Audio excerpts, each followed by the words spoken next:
It's very nice to see you. Well, thank you for coming, and thanks a lot for Nicolas that he organized this event. I'm very happy to be here. It's a very special experience. And I will continue with the topic Mintautas presented yesterday on Anthropocene and waste problem.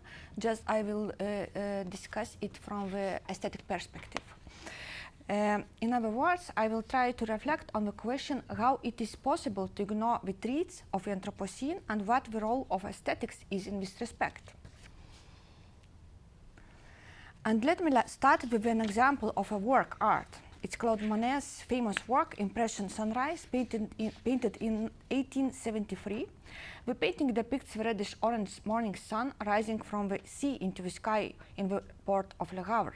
As is well known, the public of the second half of the 19th century was mostly impressed by the effect of light as depicted by short brushstrokes, and especially by the reality of modern life as here is represented by the port's working facilities. This painting can be called a modern landscape par excellence. It was also the work that gave its name to the newly born Impressionist movement in art. However, in the context of today's Anthropocene crisis, Monet's choice of an idyllic picture of the largest French port of the time provokes a double impression. On the one hand, the work can be seen as a statement of the era, testifying to the optimism of the society towards industrialization. On the other hand, we can ask whether this artwork was indeed radical, or whether the reality it represented simply conveyed an imperialist and rather conservative canon, thus contributing to some extent to a narrative that glorified the fossil fuel industry while ignoring the pollution factor. The visual culture scholar Nicolas Mirzoev identifies precisely these problematic moments in his interpretation of this painting. In his article Visualizing the Anthropocene, Mirzoev argues that Monet's Impression Sunrise is a perfect example of euphoria dictated by the environmental ignorance that pervaded the entire era of industrial prosperity and is fading now. In explaining the grounds on which he draws direct links between Monet's work and the Anthropocene situation, Mirzoev refers to the conclusion of art critics, according to whom the spectacularly colored sky in the painting is not the ingenuity of the artist, but rather the real color of the sky, characteristic of Le Havre in the second half of the 19th century. More precisely, it's the result of the smoke from an industrial coal process merging with the sunlit horizon. Thus, it can be said that Monet's painting exploited polluting smoke to create a particular effect of luminosity.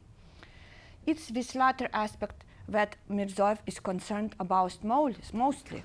For him, the fact that Monet has chosen not to emphasize the damage caused by pollution, but rather to give a charming appearance to the cranes and other installations in the distance suggests a desire to aestheticize the coal industry.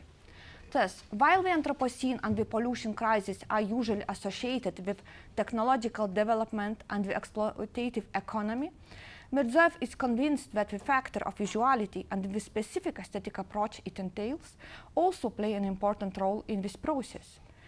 He points out that on the one hand, the changes occurring during the Anthropocene, such as ozone depletion, extinction of animal species, ocean acidification, climate change, and so on, are hardly detectable to the human senses because of their global scale. On the other hand, images of industrial landscapes, vast islands on the ocean's shores, clear-cut forests, or animals trapped in plastic can be seen countless times on the internet, on TV, and in magazines. In a sense, the Anthropocene as such generally becomes accessible to us precisely with the help of visual media. However, here we have to confront the problem of how the Anthropocene is represented. Images create an impression of immediacy, but they are neither things themselves nor mere appearances. Images belong to the domain of the culture industry. They are generated, and at the same time they shape our perception of reality. So it's important to ask, how effective and mobilizing is information about the Anthropocene when it reaches us in visual form? At least Mirzoev's suggestion is to take a very reserved view of much of the Anthropocene iconography circulating in the cultural field today. Also, another visual culture theoretician, T.J. Demos, agrees with this cautious approach. T.J. Demos criticizes Canadian photographer Edward Burtynsky's series of photos dedicated to the Anthropocene. From a panoramic perspective, they represent the footprint of human activity that has radically changed the surface of a planet. It would seem that the purpose of these images is to inform the public and encourage radical action. However, T.J. Demos is convinced that a similar kind of visual representation of the Anthropocene as a hypnotic, not as mobilizing factor. As he notes, these photos aestheticize and naturalize the traces of polluting industries that are harmful to humans and the environment. This kind of Anthropocene iconography, then, instead of informing about threats and promoting change, leads in the opposite direction. Because of a chosen perspective, it functions by creating an aesthetic effect. The toxic atmosphere of industrial areas is transformed into an attractive view that, according to T.J. Demos, creates a feeling of supposed safety. Indeed, it's worth remembering that yet Kantian aesthetics assigned beauty to the realms of safety and controllability. Today, however, when the current situation requires fundamental structural changes, the passive attitude of an observer leads to the political detachment and incapacity. Moreover, due to the all-encompassing nature of these phenomena, such inertia, according to T.J. Demos, becomes a kind of self-destruction.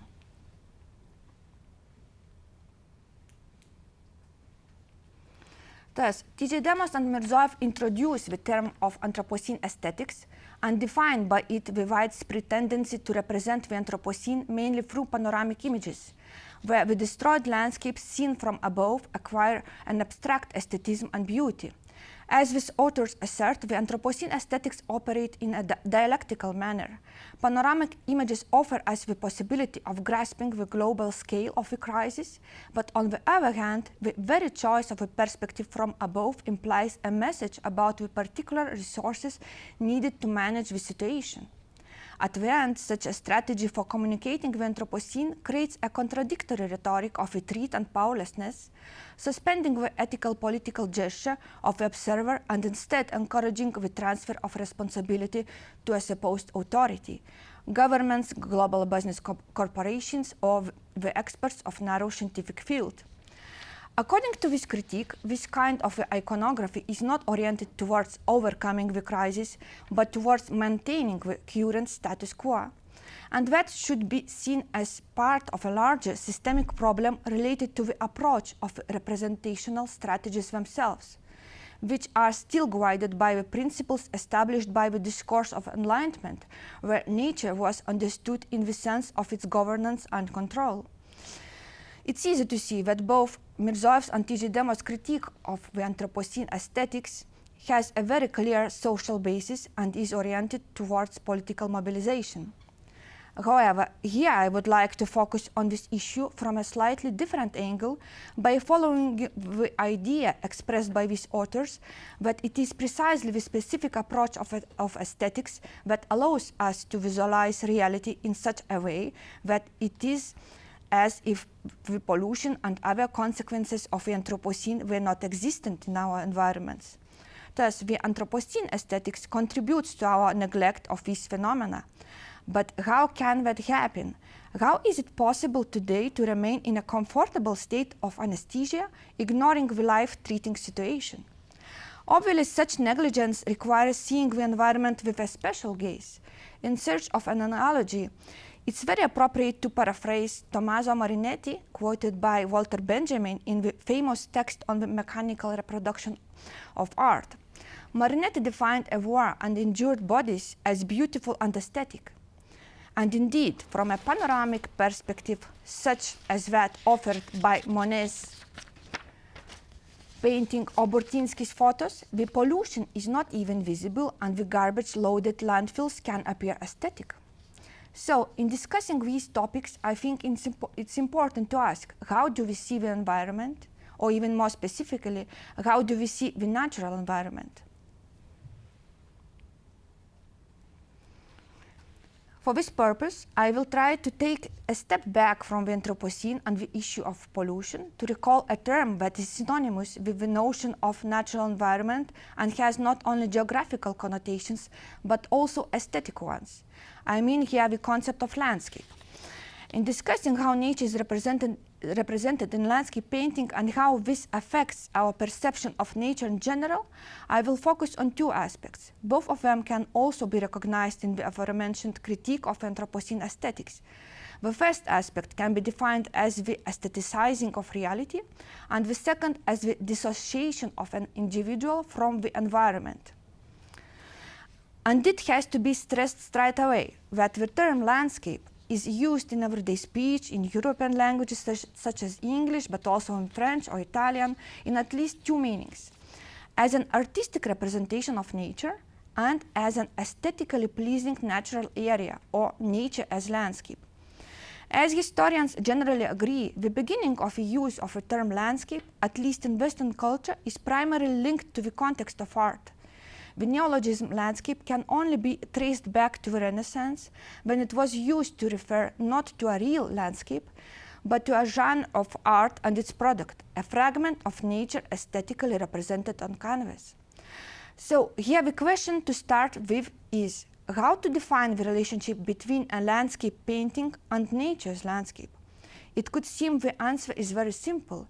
The landscape painting either conveys the beauty of nature or it is inspired by that beauty. In either case, it seems that something that already exists in nature is transferred to the canvas or the medium. However, it seems that this process should be understood as corresponding to the opposite dynamic, not from nature to art, but from art to nature. At this point, the art historian Ernst Gombrich should be mentioned. In his article, The Artistic Theory of Renaissance and the Development of Landscape Painting, published in the middle of the 20th century, Gombrich explained in detail the hybrid identity of landscape. According to him, in both cases, not only in landscape painting, but also in nature as landscape, the influence of painting tradition is fundamental. What is more, as Gombrich points out, the society learned to admire nature from landscape painting and not the other way around. The influence of the paintings of landscape artists such as Claude Lorrain or Jan van Goyen was so important for art lovers that they used to search in nature for an equivalent to the images they had already seen in works of art. According to Gombrich, for centuries the most common way of expressing admiration for beautiful nature was to call it picturesque, similar to a landscape painting. So it results that the aesthetic criteria for evaluating nature were based from the very beginning on the emerging practice of representing nature in art, and only later was this matrix of beautiful landscape applied to real nature.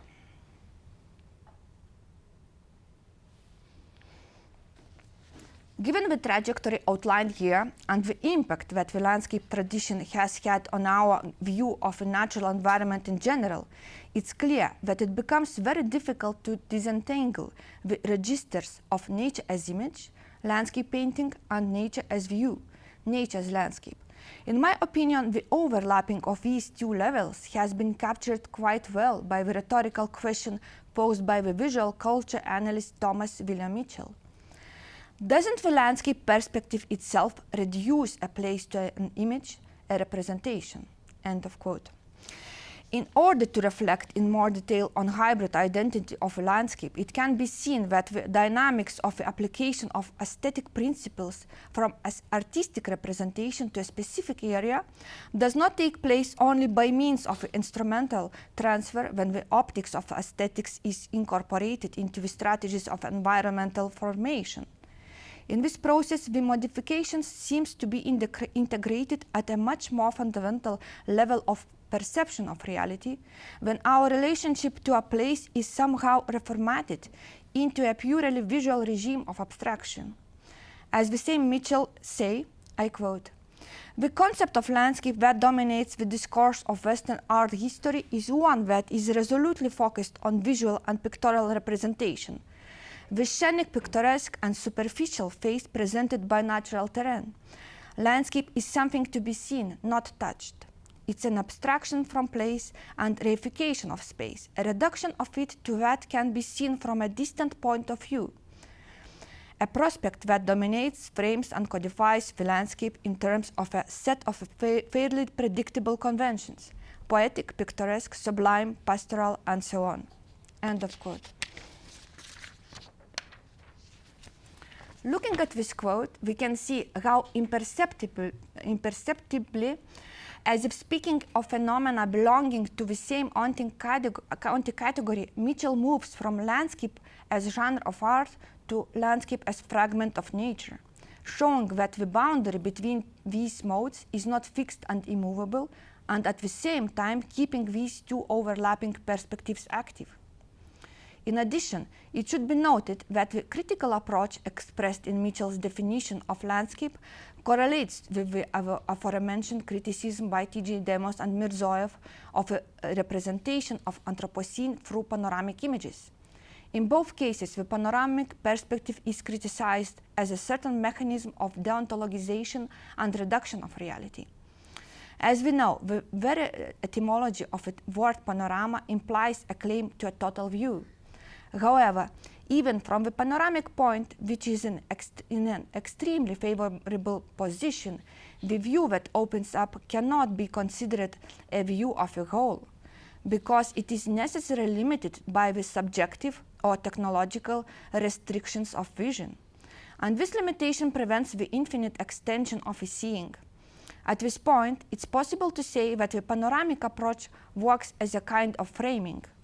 Panorama functions not by creating the conditions for covering the whole picture, but by offering the possibility to observe a particular fragment of reality from a certain distance. On the other hand, it is obvious that the distance required for the same panoramic perspective to work simultaneously establishes a separation that allows the individual to distance oneself from both one's own situativity and from a particular place the one is looking at.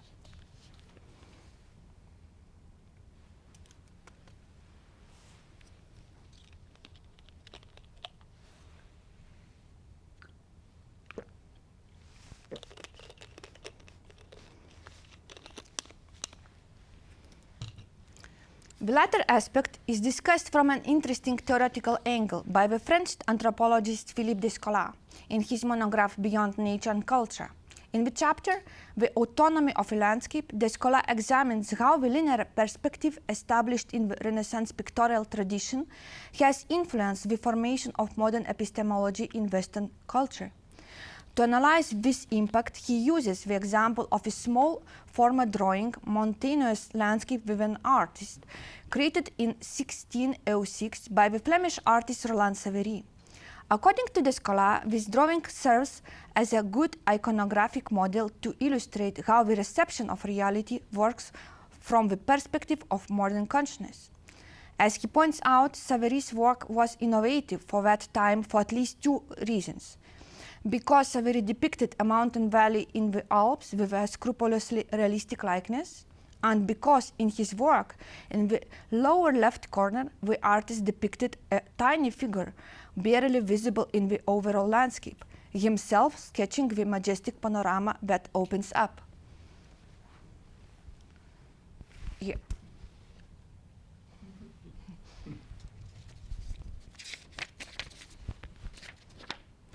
According to Descola, this example pushes the paradox of linear perspective to the extreme. This is because the artist is depicting himself as being lower than the mountains above him, but the viewer's gaze is presented with the central panorama of a ravine, and it's not the same view that Savary would see while working on his sketch. In Descola's opinion, the drawing presents the aspect of a projection of a view from the two perspectives at the same time. Descola interprets this artistic strategy as an attempt to establish the realness of a depicted reality, while at the same time to create a third perspective of a total view, which should include both layers, the view seen by Savary and also the one from above, which also incorporates the figure of the artist. Next to this, in this example, the very movement of separation and reconnection of the two perspectives contains a reference to the process of self-reflection. In contemplating nature, Savary represents the image he sees in front of him, simultaneously abstracting from the situation in which he finds himself and depicting the process of representation as such. According to the scholar, here we are faced with a double gesture of objectification of reality.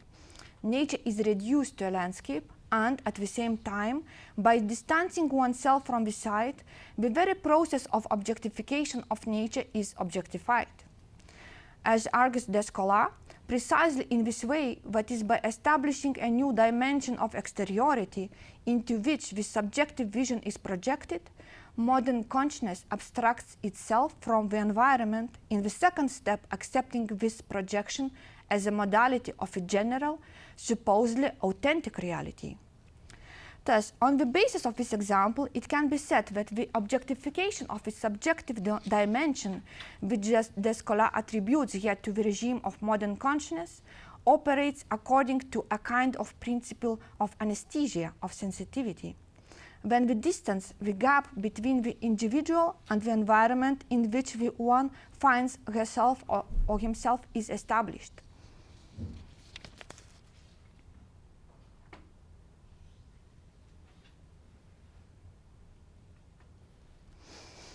So, the question then is, how and is it even possible to go beyond the perspective of the apparently total gaze? The latter issue is analyzed by the same de scholar in his article Landscape as Transfiguration. As the title suggests, the problem of landscape remains central to the text, although the scholar draws attention to the aspect of aestheticization implicit in the phenomena covered by this term. Despite these doubts, the scholar seeks a common ground that could bring together the Western interpretation of landscape and the context relevant to his field of anthropological research, that is, the indigenous cultures of the Amazon and their dominant model of a relationship with the environment. According to the scholar, such a universal-based approach should be guided by two principles. First, to avoid the intention of aestheticization, and second, to abandon the binary opposition of nature and culture. In order to meet these requirements, a radical change of perspective in terms of attitude and praxis should be the starting point.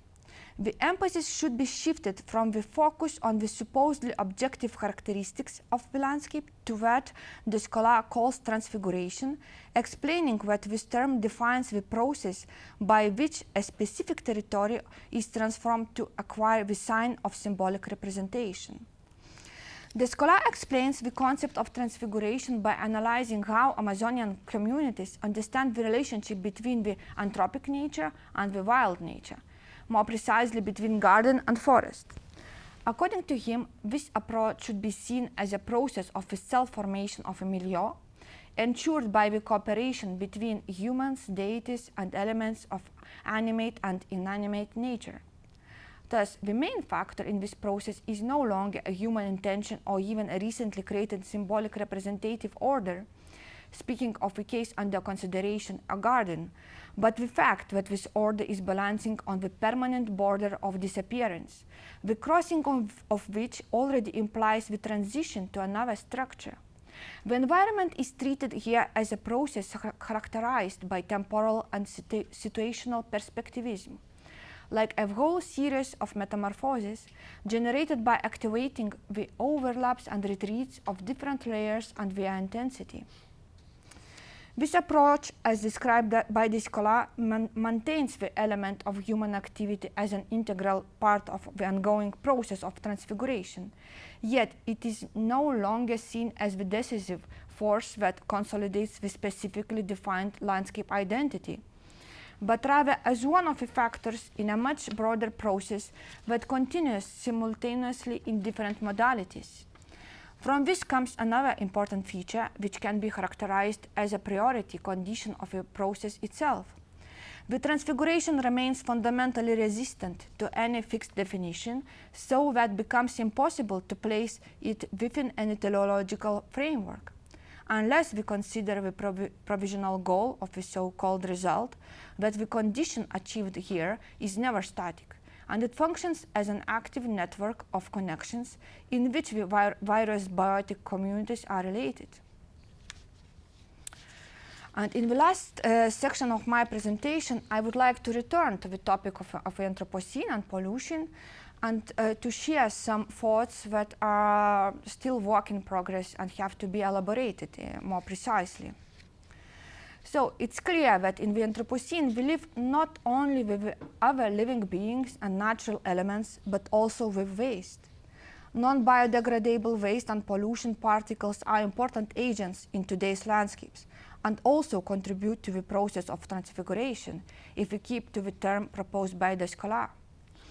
I think in considering how the scholar's concept of landscape as transfiguration is productive in the context of the Anthropocene, there are 2 points to note. In the first place, the scholar's interpretation of landscape should be understood as a shift from an exclusive visual perspective to a multidimensional process.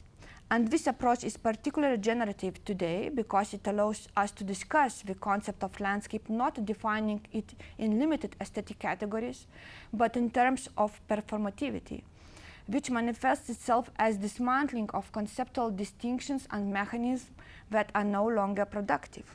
And secondly, however, there remains a concern that the scholar's approach, instead of a total gaze that includes the dissociation from the situativity, proposes a reactive way, that is, a grounding in particular locality.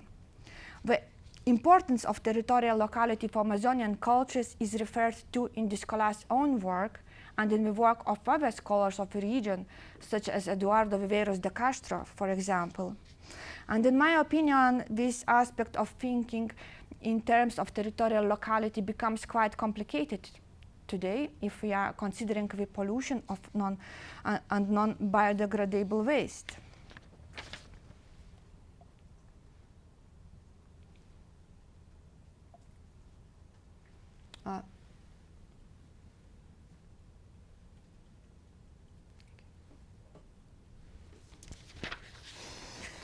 And in this respect, we may recall the article by Brazilian scholars Maicon Melo, Ayrton Alves de Lima, and Fran Carlos Ribeiro on the relation of the Amazonian Gavaio indigenous people to solid waste and petrol products. In this publication, based on the ethnographic research, the authors aim to describe how the Gavaio people deal with garbage discarded within the governor indigenous land. According to them, the situation of garbage and waste management in Gavaio community remains very problematic. And at least for me, the most surprising was to learn about the distinction between so-called our and not our waste in this community. For long years, the Gavaio people lived practicing agriculture, fishing, and hunting. They had little contacts with the outside world, and the garbage they produced was of organic origin, mainly, so it easily could be reduced and recycled. Also today, by the member of this community, an organic, locally produced waste is considered as our waste. But since around 1960s, the Gavaio people have been increasingly confronted with urban areas and commercial structures that have significantly changed their living space in terms of pollution. According to the authors of the article, the problem of waste is being handled very slowly, so the waste coming from the city is accumulating more and more in the Amazon forest. However, here is an important point to have in mind. As the authors comment, in Gavaio culture, garbage or waste is not a self-evident object, but a socially constructed category, more precisely the result of separation. It's the category that comes from a distinction between our and not our living space. So it can be said that in this case, the symbolic categorization overshadows the materiality of waste and pollution. The danger posed by the industrial petroleum derivatives and other non-biodegradable substances is being ignored for the main reason that this waste is of non-local origin. And as it is considered not ours, the community does not have adequate ways to manage it. So, in the light of the problem of waste, we see that this position clearly has its limitations. And then probably we should consider another possible concept of landscape between that offered by the abstracting perspective of Western culture and that of indigenous thinking, which is in many cases immersed in a territorially confined milieu.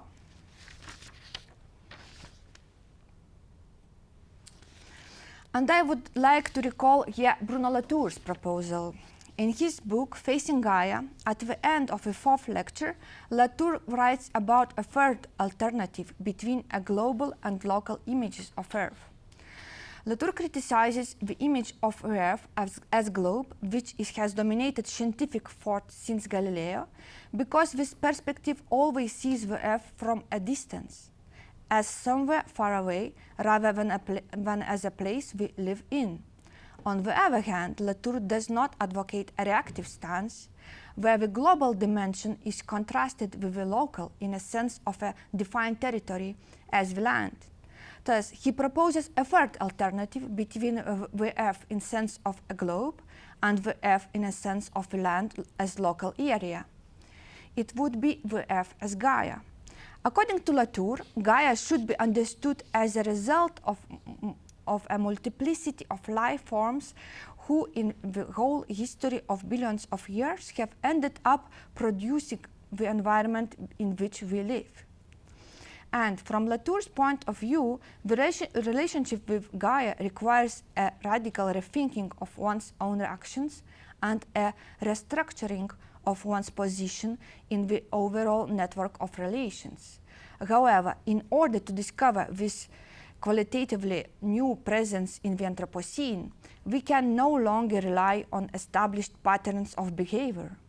As Latour insists, we need imagination, aesthetics, and art to develop this new sensibility.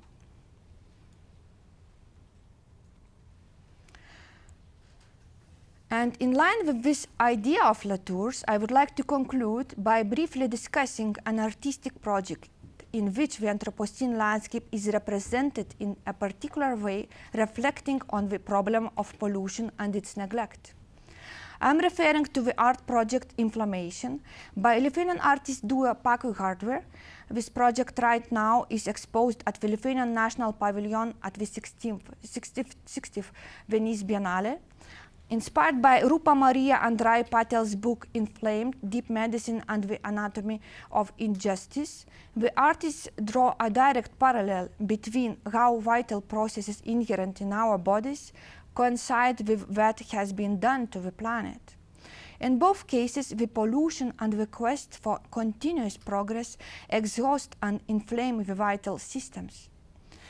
This project aims to destroy the perspective of the Anthropocene as a merely aesthetic image, showing that today such distinctions as separate body and planet, or natural and artificial, have become quite relative.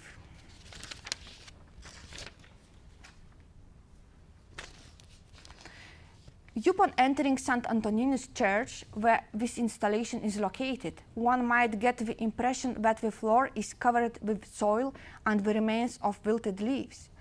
However, firstly, the strong smell in the room reveals that it's not the organic matter, but shredded recycled plastic elements.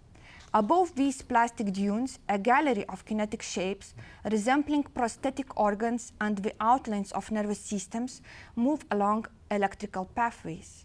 The visitors find themselves situated in an uncanny, polluted post-landscape where objects resembling human organs and objects mimicking natural elements, as well as light and other technologies, merge into a whole hybrid techno-organism. Although the overall mood of the project is rather dark, paradoxically there is a moment of hope encoded in its idea.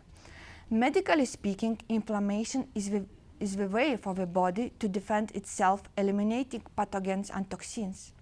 The metaphor of medical inflammation applied to the planetary situation should also be interpreted as a hope for a healing and a healthier future. However, in my opinion, the most important message of this art project is the insistent reminder that the distinction between inside and outside is no longer valid. The Anthropocene places us in a situation of expanded vulnerability when the sensitivity of an individual body or an element of certain milieu resonates in other bodies and in all environment. This probably should be accepted as a transitional condition in which the boundaries of apparent autonomies are eroded and new hybrid patterns of coexistence can be formed. So thank you for your attention.